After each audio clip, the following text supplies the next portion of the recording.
The storm outside was wild. Sand and wind slammed against the dome of Earth Colony 87. The red planet beyond the glass was invisible in the dust. Inside, the colony was quiet, filled with soft machine sounds and tired breathing. Corporal Darren Holt sat at the main security console, bored and half asleep. It was his 6th night shift in a row, and nothing ever happened out here. The planet was supposed to be empty, dead, safe. Suddenly, a sharp beep came from the monitor. Darren sat up confused. An alert flashed. Motion detected at South Gate. External perimeter. No way, Darren whispered, rubbing his eyes. He checked the camera feed. At first, he saw only dust and darkness. Then movement. A shape appeared, barely visible through the sandstorm. A tall figure limped toward the dome.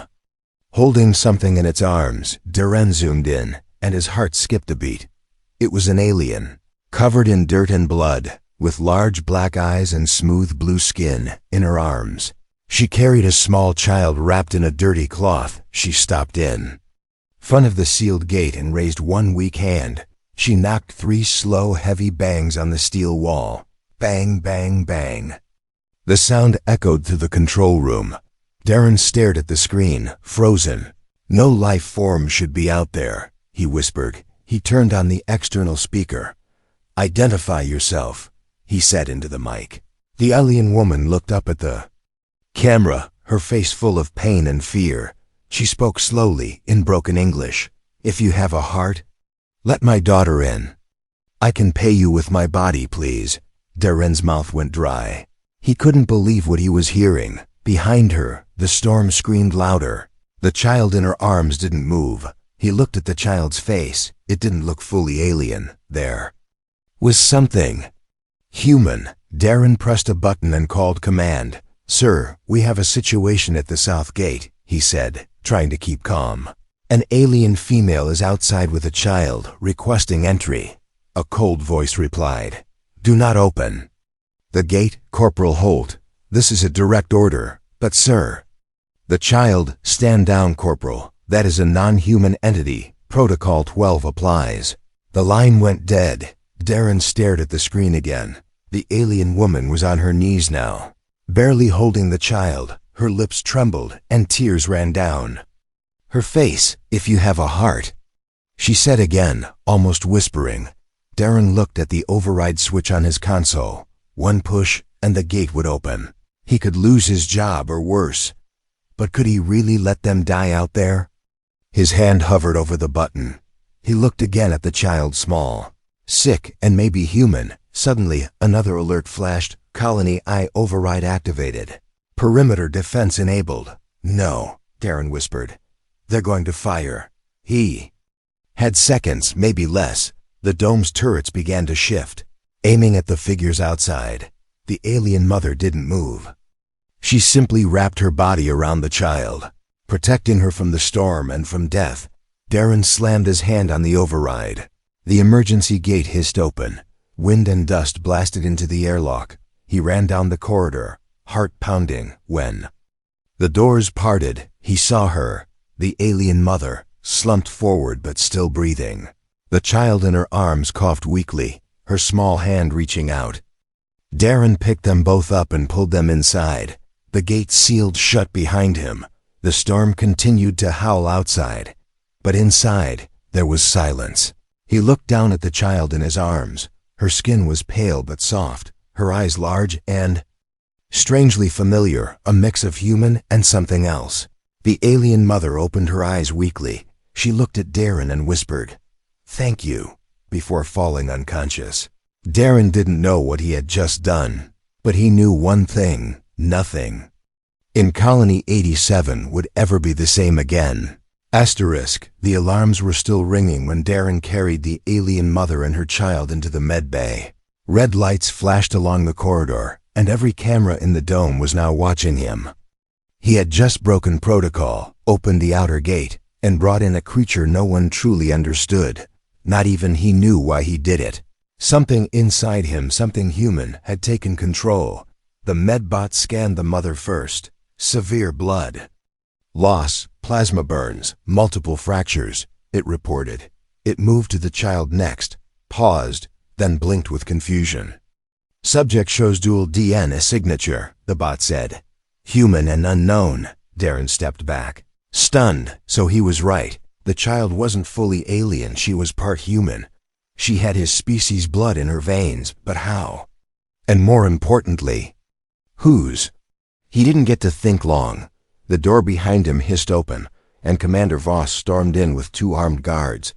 Darren stood straight, heart pounding. What did you do, Corporal? Voss growled, his voice cold and sharp. She begged us to save her child.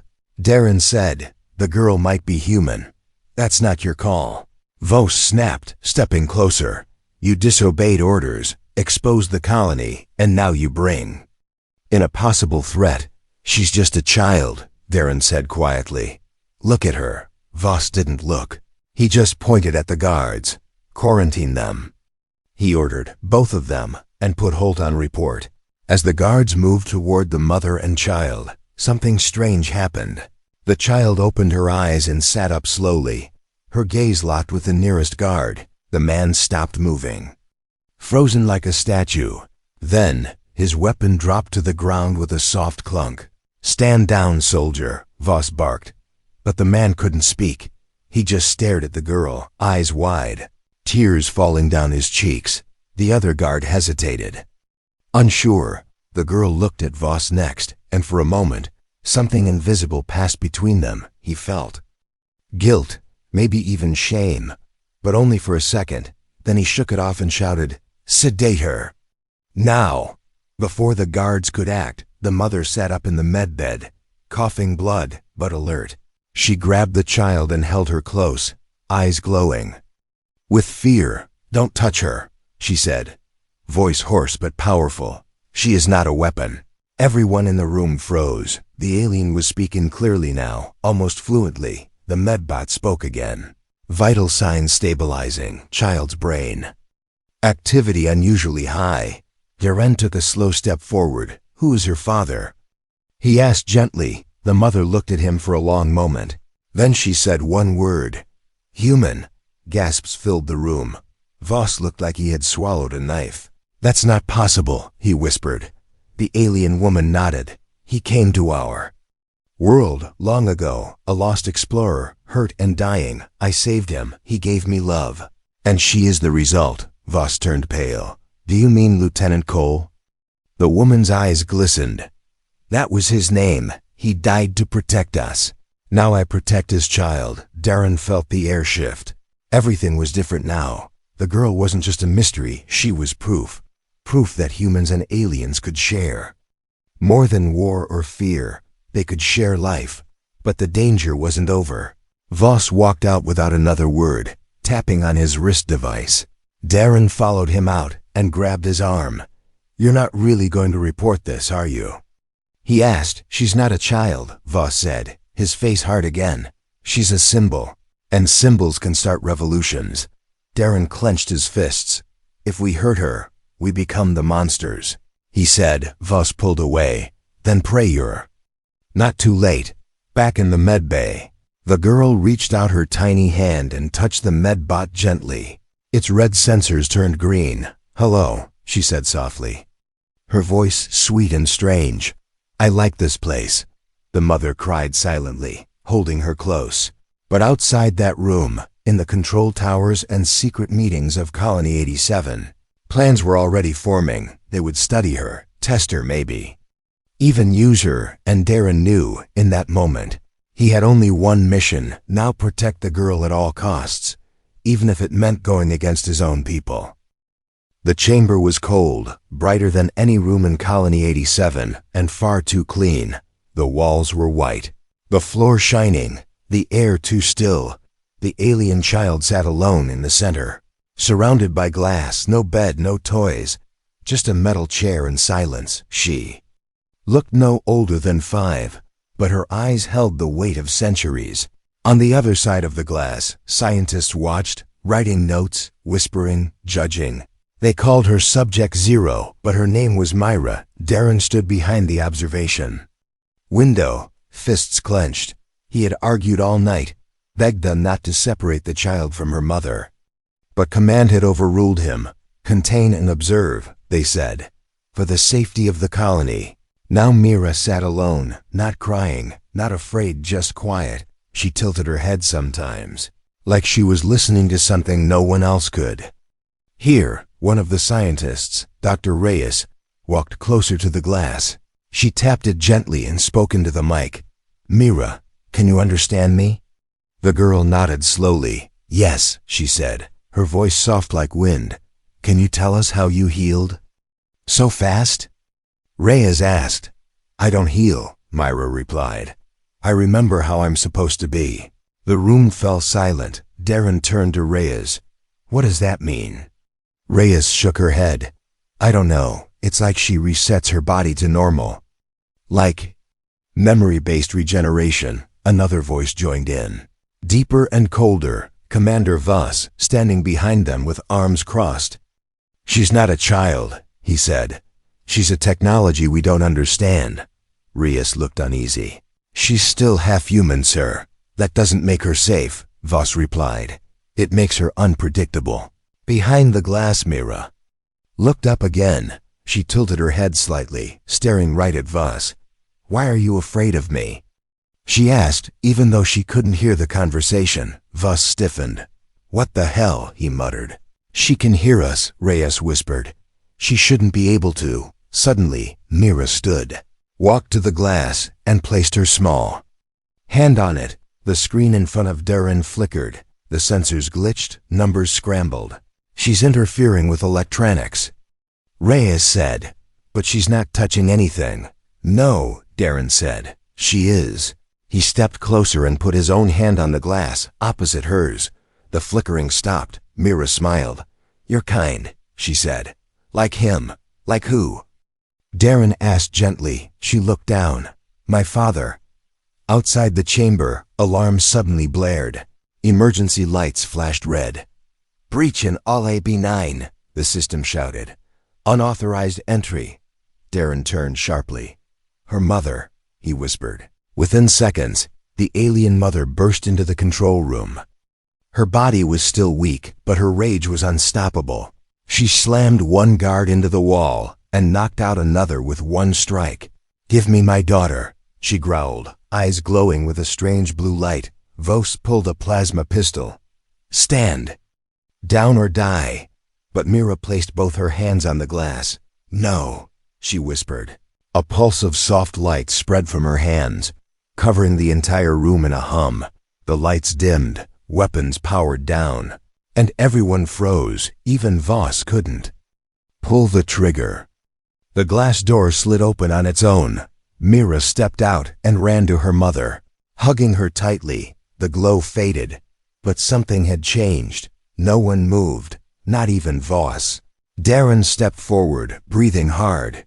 "She's not a weapon," he said. "She's a bridge." Voss looked at him, eyes cold. "No, she's the end of control."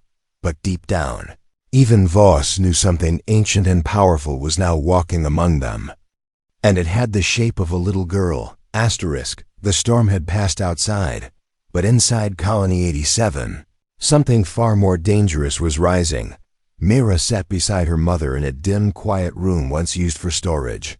It had now become their safe space, hidden and watched only by Darren and Dr. Reyes. After the breach, Mira had stopped speaking.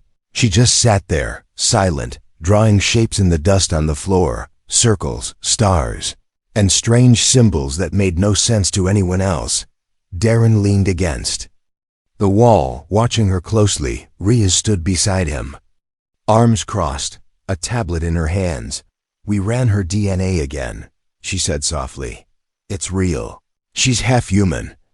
"She said her father was a lost explorer," Darren replied. "Lieutenant Cole, remember him?" Reyes nodded slowly. "He vanished during a recon mission 5 years ago. Everyone thought he was dead." "Maybe he is," Darren said, "but not before he created something impossible." Mira looked up at them suddenly, her dark eyes glowing.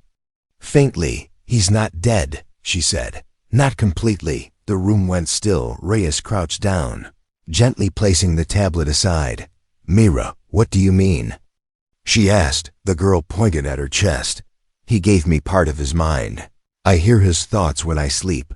Darren and Reyes exchanged a glance, part fear, part awe. "His memories?" Reyes asked. "No," Mira said, shaking her head. "His voice." The mother finally spoke, her voice soft and full of pain. "When he was dying, he placed a device on his head, something human. He called it a neural recorder. He told me it would save his knowledge, his story for her." Reyes stepped back, whispering, "Like a digital brain copy." Darren swallowed hard. "And now it lives in her." The mother nodded. "But not all of it, just the parts he gave freely." Mira stood up and walked to the corner of the room, brushing away dust from a panel in the floor. She pressed her small hand against it, and it clicked. A hidden door opened, one no human knew existed. Inside was a narrow stairwell, carved into the ground, glowing faintly with blue light. "This is where he left it," Mira said. "The machine he built before he died." Darren stepped forward, heart racing. "How do you know this?" he asked. "Because he told me," Mira whispered. "He said the humans would need it one day to fix what's broken." Reyes pulled out her scanner, aiming it at the stairwell. "There's energy down there," she said. "But it's not ours. This is alien tech. Maybe mixed with human parts." The mother looked at Darren, her eyes full of both trust and warning. "If you go down, you must go alone. He made it so only a human heart can unlock it." Darren looked at Mira, then at the dark stairwell without. Another word. He stepped inside. The passage was narrow and old, walls covered in markings, both human and alien. It led to a chamber hidden beneath the colony, untouched for years. In the center stood a machine, humming gently, shaped like a throne made of metal and glass.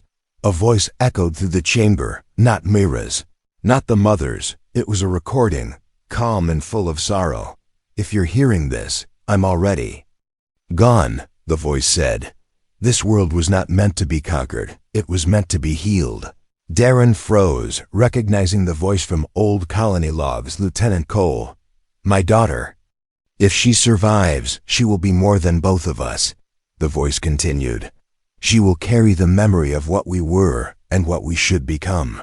A light on the throne blinked, and the machine projected an image Myra as an adult leading humans and aliens together under a blue sky. Darren stepped closer, breath caught in his throat.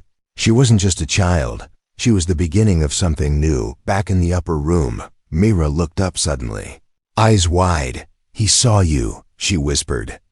"He remembers you from before, he says. You're the one who will protect me." Darren returned minutes later. Silent and pale, he looked at the mother, then at Myra. "We have to get her out of here," he said, "before Vos finds out what she really is." Because now he knew the truth. Mira wasn't just born from love. She was carrying the future in her blood, and if the wrong people took her, they wouldn't use her to heal. They would use her to rule. The power grid flickered. Lights across Colony 87 dimmed and blinked. One by one, like a warning, something had been activated beneath the surface. And Command didn't like it. Inside the control center, Commander Vos watched live footage from the hidden lab chamber. He saw the machine Darren had discovered, saw the image it projected, a future where humans and aliens lived together. To him, that was not a dream, it was a threat. Vos slammed his hand on the table. "Seal the lower levels, detain Holt, capture the child." Outside the command room, Darren was already one step ahead. He moved quickly through the colony's hidden corridors, guiding Mira and her mother toward the outer airlocks. They had to leave before Vos made his move, but the mother stopped suddenly, her breath uneven. She leaned against the wall, pain in her eyes. Darren turned to her, worried. "What's wrong?" "My body," she said softly. "It is failing. I was never meant to survive this long without my atmosphere." Mira held her mother's hand tightly, her face full of fear. "No," she said. "We stay together." Darren looked between them. Torn, They couldn't make it across the desert with an injured alien and a child. But staying meant death, or worse. Then the mother stood up straight, eyes glowing faintly again. "I will speak with your leader," she said. "Face to face." Darren shook his head. "That's suicide. Voss wants you both gone. He wants control," she replied. "Let me offer him something more valuable," before Darren could stop her. She stepped out into the main corridor and raised her hands. She walked alone toward the security block, unarmed and calm. The alarm sounded immediately. Red lights flashed, soldiers rushed in, weapons aimed. She didn't resist. They surrounded her, and Voss arrived, pistol in hand. "You have no rights here," he said coldly. "Why did you come back?" She looked him in the eye, strong despite the pain. "To make a bargain," she said. Voss raised his brow. "You think you have something I want?" "I know you do," she said. "You want her power, her mind, her blood. You didn't deny it, and if I gave you something else?" She continued, "Would you let her live in peace?" Voss narrowed his eyes. "Like what?" "My body," she said, voice steady. "My knowledge, my submission. You can study me, lock me away. I won't fight, but let her go." Mira, watching from the shadows, cried out, "No, Mama, please." Darren held her back, whispering, "Wait, not yet." Voss stepped closer to the mother, gun still raised. "You're offering yourself for her freedom?" The mother nodded once. "If you have a heart, even a piece of one, you'll agree." Voss looked at her silently, then lowered his weapon. "Take her to containment," he said to the guards. "And bring the child to me." Mira ran forward, tears in her eyes, but Darren grabbed her, pulled her back. "No," he whispered. "Not now." She looked at him, confused and afraid. He pointed to the floor. A tracker had been dropped, blinking green. The mother had placed it there when she walked into custody.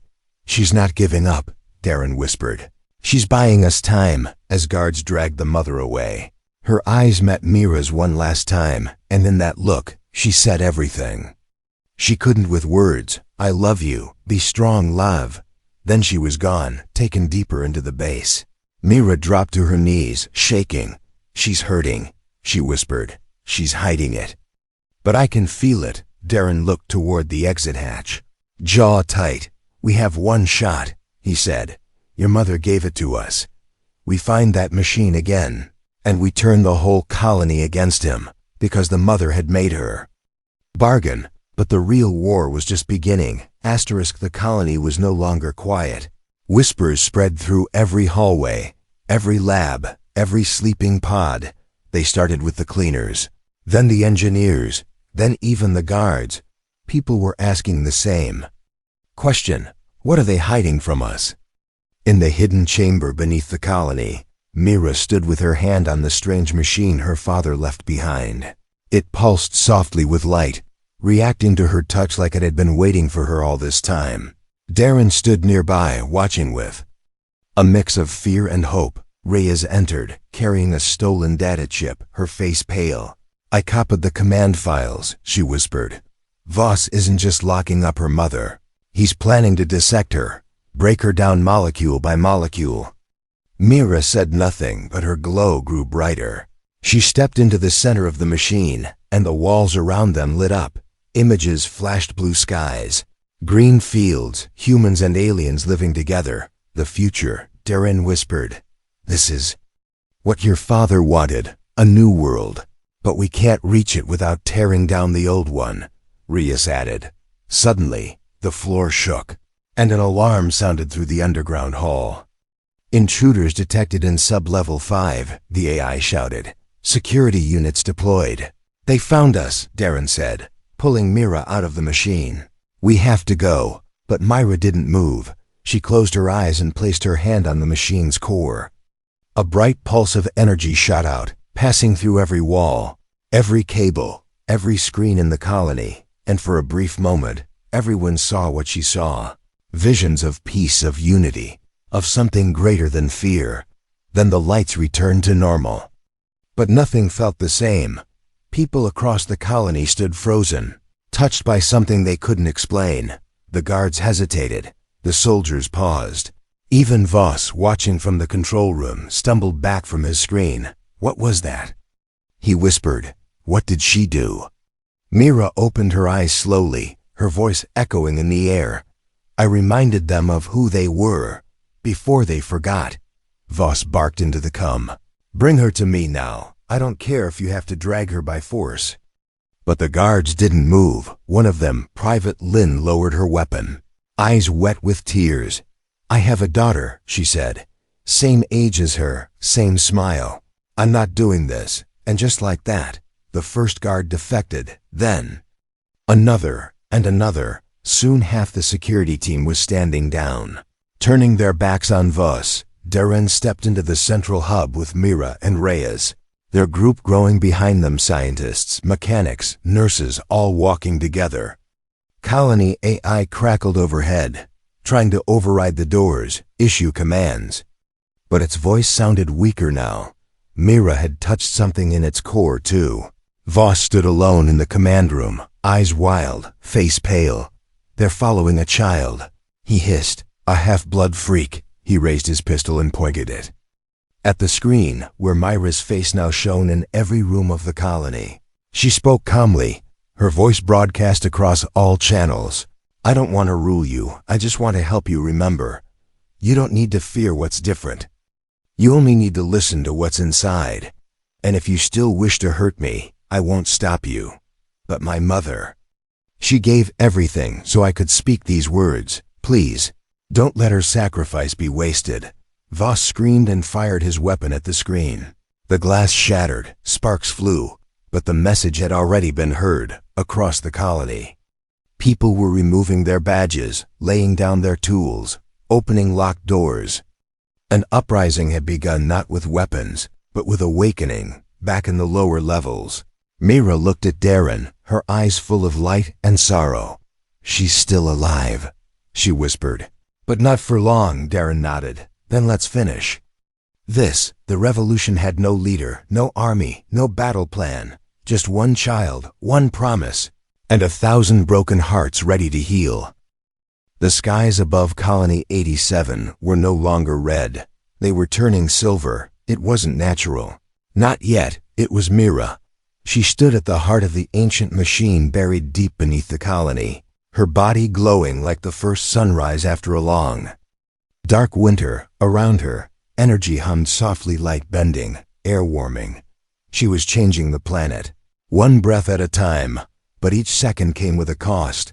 Her small frame trembled, her legs weak, her skin pale. She's burning out, Reyes said, watching helplessly from the edge of the platform. She's giving everything. Darren stood beside her, jaw tight, heart breaking.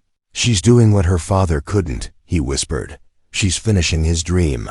The others gathered around, dozens of colonists, former workers, medics, even guards watching in silence above them through the shattered dome glass. Sunlight broke through the storm clouds for the first time in years. Real sunlight. The machine worked, but Mira fell to her knees. Her glow began to fade, her breath short and shallow. Darren rushed to her side, catching her just before she collapsed. Have to stop, he said gently. You've done enough. Mira smiled faintly, eyes half closed. She's close, she whispered. I can feel her. Then she went still in his arms. Darren turned to Reyes, panic rising. She's not breathing. Reyes scanned quickly. No pulse. Her body, her cells, they're freezing up. Before they could react, a door slammed open above them. A figure stumbled into the chamber, covered in blood and bruises. But alive, the alien mother. She had escaped. Torn through guards and steel to reach her child one last time, she fell beside Mira and held her close. No, she whispered, shaking. Please, not like this. The glow in Mira's body flickered.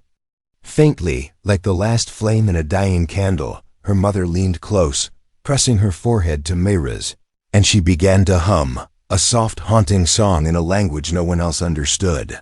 The machine responded, humming back, echoing the tune in pulses of light. Then Mira gasped, her eyes opened, filled with new color. The machine shut itself down, satisfied, and outside the dome, The air shifted, oxygen levels climbed, the toxic wind calmed, and for the first time since the colony was founded, the planet took a peaceful breath. Mira sat up slowly, her mother still holding her. "I thought I lost you," she whispered. "I followed your voice," Mira replied. "I came back." Darren stepped back, overcome. The colony was alive again. But more than that, so was hope, Commander. Voss was gone, vanished during the chaos. His reign buried under silence. There were no leaders now. No rulers, only builders, dreamers, and one little girl who carried both blood and memory. Days later, they stood on the surface. No suits, no helmets. The air was breathable, warm on the skin. Mira looked up at the blue sky she had made. Darren knelt beside her and asked, "What now?" She smiled softly, her voice clearer than ever. "Now we plant trees," she said. "Now we build schools, and now we make sure no one is ever afraid of love again." Behind her, humans and aliens began walking side by side, placing stones in a circle, setting up gardens, drawing maps for homes and shared spaces.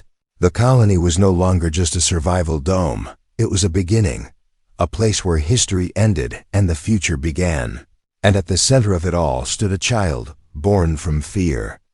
Raised in shadows and reborn in light, her name was Mira, and she was the new dawn.